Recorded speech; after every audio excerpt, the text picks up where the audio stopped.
رسول الله صلی الله علیه وسلم مبارک فرمایي ز خپل روزه مبارکه کې ژوندیم او چې ما باندې چې کوم نه خپل امتیان درود شریف راولېږي نو زه چې کوم نه فرشتي ما ته را رسي او چې کله مدینه منورې ته خلک راشي نو بیا زه په خپل اورم او جواب ورکوم. سبحان الله وایا سکوم وي زه ولا په خپل جواب ورکوم. قائد عالم صلی الله علیه وسلم فرمایي دا زندگی مبارکه څنګه ده؟ دا زندگی مبارکه دک شانې ده.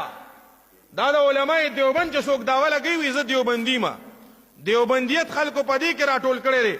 ابل ورځ یو بیوقوف لګیو په جنازګاه کې د بغیر د شر نه بل څه کار نشته دی.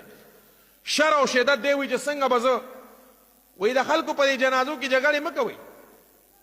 نو بیا ته دا ولې دا خرافات مې خدای دې تباه برباد کړه چې تباه شي.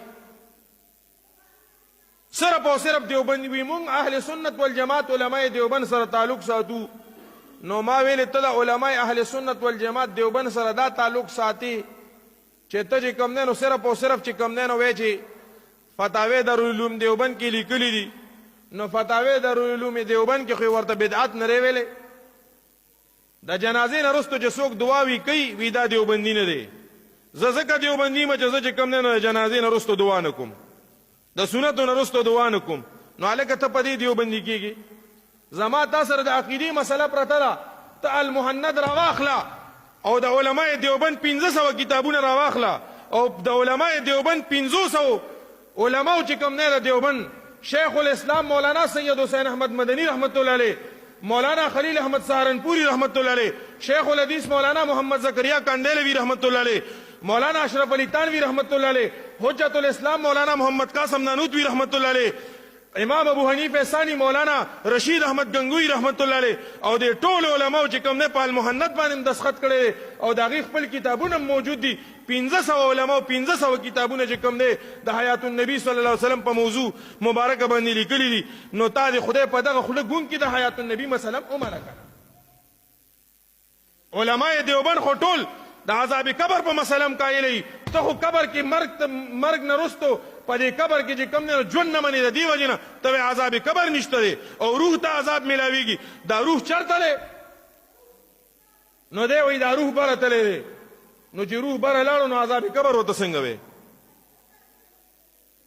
د سماع الموته مسله ته نه منې، د توسل مسله ته منې او د دنیا دا د عقایدو مسایل دي غټ غټې مسلې چې کوم نه پرتې دي هغې چې کوم نه علماء دیوبند نه مني او صرف او صرف د جنازې نه وروسته دعا کې وي علماء دیوبند منم، د سنتو نه وروسته دعا کې علماء دیوبند منم. او د دې بیا دا مسلې ما ته د مناظرې چیلنج راکوم. ما ورته ویل ستا جومات مقرر که ستا جومات ته هم درځم. ښه په خبره پوهېږې که نه؟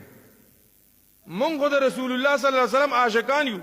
نو مسله را سره ولیکلې د حیات النبي صلی الله علیه وسلم بیا راپسې پیغام راولېږلی وی چې